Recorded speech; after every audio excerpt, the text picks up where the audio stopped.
Hello, my friends. And today, finally, a miracle happened, the one everyone had been waiting for. Trump cancelled his meeting with Putin and imposed powerful sanctions.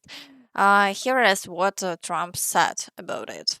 Told the meeting with President Putin, it didn't feel right to me. It didn't feel like we were going to get to the place we have to get, so I canceled it. But we'll do it in the future. As you can see, he realized the meeting with Putin wouldn't bring any results, so he decided to cancel it. After that, he said he understood that Putin wouldn't agree to anything peacefully, so it was time to impose sanctions. Mr. President, can you tell us a little bit about why you're elevating sanctions against Russia right now? I just felt it was time. Waited a long time. I thought that we'd go long before the Middle East. And Mark, as you know, we did the Middle East plus 7. So we did 7 different wars from Pakistan and India to so many. Azerbaijan, Armenia. Which they said was impossible to do. All these wars I did, and the one that we have 1 left. It'll be 9. We have 1 left, and I think we'll get that done too. I think we're on our way to getting it done. We have to. Trump also posted a message urging Moscow to stop immediately. Treasury sanctions against major Russian oil companies call on Moscow to immediately agree to a ceasefire.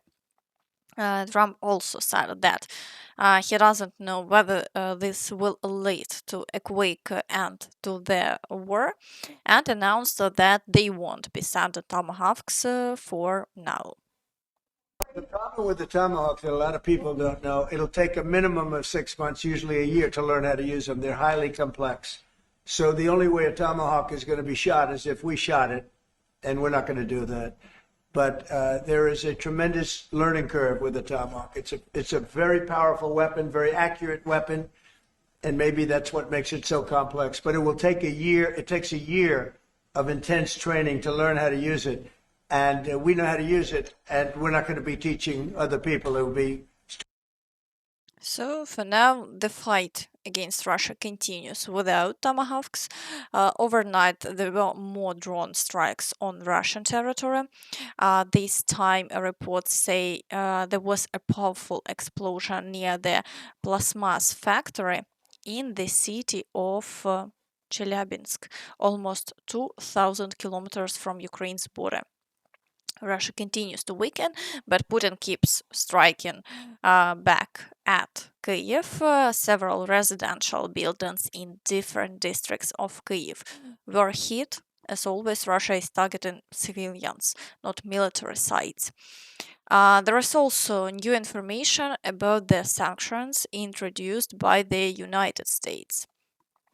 The US Treasury Department has imposed new sanctions on Russian oil giants Rosneft and Lukoil. The restrictions also apply to numerous subsidiaries of both companies. All entities owned 50% or more by these corporations are automatically blocked. Their assets in the US are frozen, and American citizens and companies are prohibited from doing any business with them.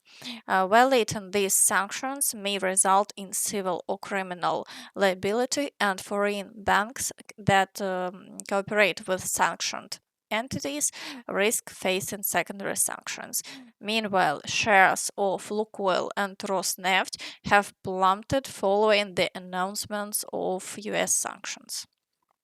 Besant also commented on the situation with the new sanctions package. President Putin has not come to the table in an honest and forthright manner, as we'd hoped. There were talks in Alaska. President Trump walked away when he realized that things were not moving forward. There have been behind-the-scenes talk, but I believe that the president is disappointed at the where we are in these talks. So either this evening or first thing tomorrow morning, we are going to be announcing a substantial increase in Russia's sanctions. Thus, the pressure on Russia continues to grow steadily. Trump, once again, stated that the war must stop along the current front line. hopefully he'll become reasonable, and hopefully Zelensky will be reasonable too. You know, it takes two to tango, as they say, and we're going to find out. They hate each other. These two people hate each other. You know that better than anybody, and it makes it more difficult than it should be. This should be easier to do, but the level of hatred between Zelensky and Putin is very substantial. However, Zelensky has already announced that Ukraine is ready for a diplomatic solution and a ceasefire along the current front line, but it will not give up any of its remaining territories. We support the idea of a ceasefire. We are ready to move toward diplomacy, but not under the condition that we must withdraw and hand over our land to the aggressor. This isn't about kilometers, it's about our people and our identity, about our territorial integrity. We don't see any readiness from Russia, said the president. But as it turns out, the sanctions have already been introduced since Zelensky's statement came before Trump announced them. At the same time, it's important to note that the chief of staff of the French armed forces has already openly stated that France is preparing for a possible war with Russia in about 3 or 4 years. The first task I set for the armed forces is to be ready for a shock in 3 or 4 years, which could take the form of a hybrid war, or perhaps something more brutal. Clearly, preparations for a potential World War III are already underway, as grim as that sounds. Now, let's move to the situation along the front line. Despite Trump's sanctions, Russia continues its offensive actions across the entire front line, and the war is far from over. We'll start with the Dobropillia direction. Here, Russian forces are storming Nikanorovka and pushing toward Pankivka. Meanwhile, the Ukrainian forces have cleared Kucheriv Yar. Preliminary reports say that 50 Russian soldiers have been captured, a clear success for Ukraine, though fighting remains intense and Russian activity is still very high. Here is what Ukrainian soldiers are reporting. North of Dvorichna, the Russians are using drones and targeting our positions. Activity is intense. Full control over Novoshakhove hasn't yet been confirmed, so its status remains uncertain. What's known, our troops advanced north of Kucheriv Yar and completely liberated it. It's now under our control along with a group of captured Russians. Meanwhile, the Russians are pressing on the northern part of Volodymyrivka, which were recently recaptured, and attacking northwest of Shakhove. The front here is locally hot, with steady pressure from the Russians. So, fighting in this sector remains extremely intense. In the Pokrovsk direction, Russian forces continue the offensive actions in Rodinske, the assaulting Krasny Lyman, Novoekonomichne, Promень, Lysivka, and Molodetske, and are pushing through the areas of Udachne, Kotlin, and Zvirova. However, there have been no confirmed changes of the past 24 hours, and the capture of Molodetsk by Russian forces hasn't been officially confirmed. In the Novopavlivka direction, the Russians are advancing in the areas of Kotlerivka and Horihove, assaulting Dachne and Filia, and the outskirts of Ivanivka. Since yesterday, the Russians have claimed to have fully captured Ivanivka, but no video evidence has been shown, as was the case with other villages before. For now, the situation remains uncertain, and we are waiting to see how events will develop. Perhaps a video will be released today.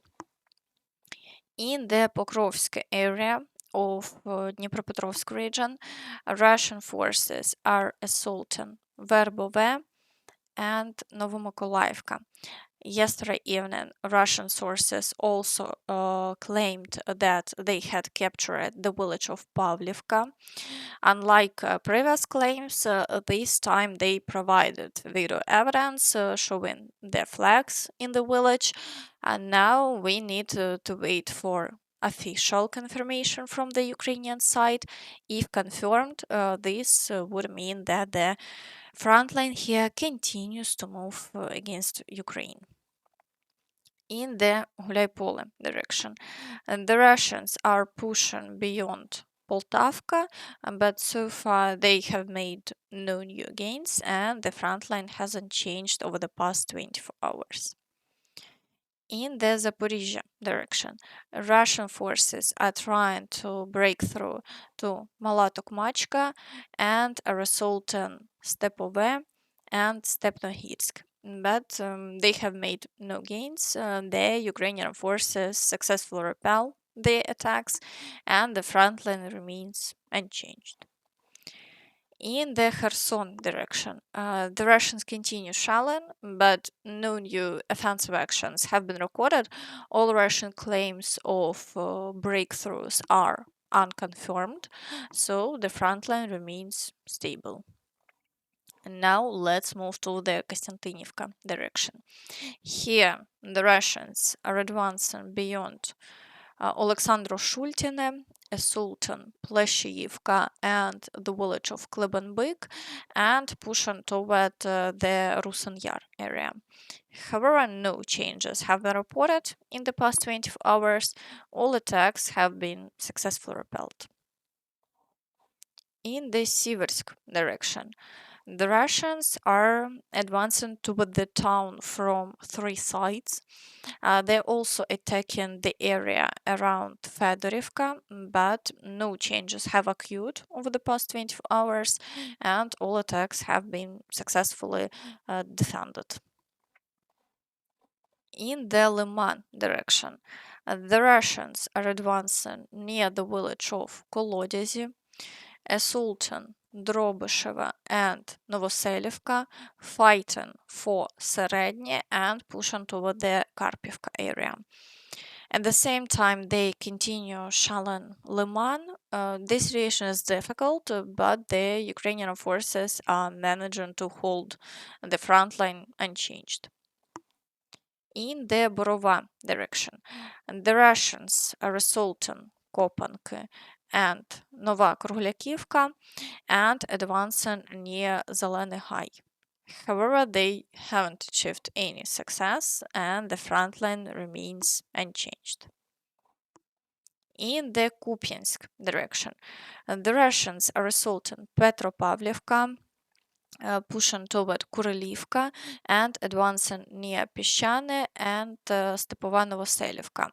Fighting also continues in Kupiansk itself, but the Ukrainian forces repel them and prevent them from securing the southern outskirts, so the front line remains unchanged. In the Dvorichna direction, the Russians are advancing toward Doroshivka, but they haven't made any progress and the situation hasn't changed over the past 24 hours. In the Velykyi Burluk direction, attacks on Kolodezne continue and Bolohivka is being assaulted, but the Ukrainian forces repel all attacks, so the front line remains stable. In the Kharkiv direction, the Russians are not launching any assaults, only shelling occurs. In Vovchansk, fighting continues with attacks reported on Vovchansky Hutory. However, the Ukrainian side hasn't confirmed any Russian breakthrough in Vovchansk, so the front line remains unchanged and we're still waiting for updates. In the Sumy direction, the Russians are advancing near Kindrativka, but they have made no progress, so the front line remains stable. And that's all from me. So please Don't forget to like this video, subscribe to the channel, and hit the notification bell to stay updated on all the latest news. Thank you for watching, and see you next time. Bye bye.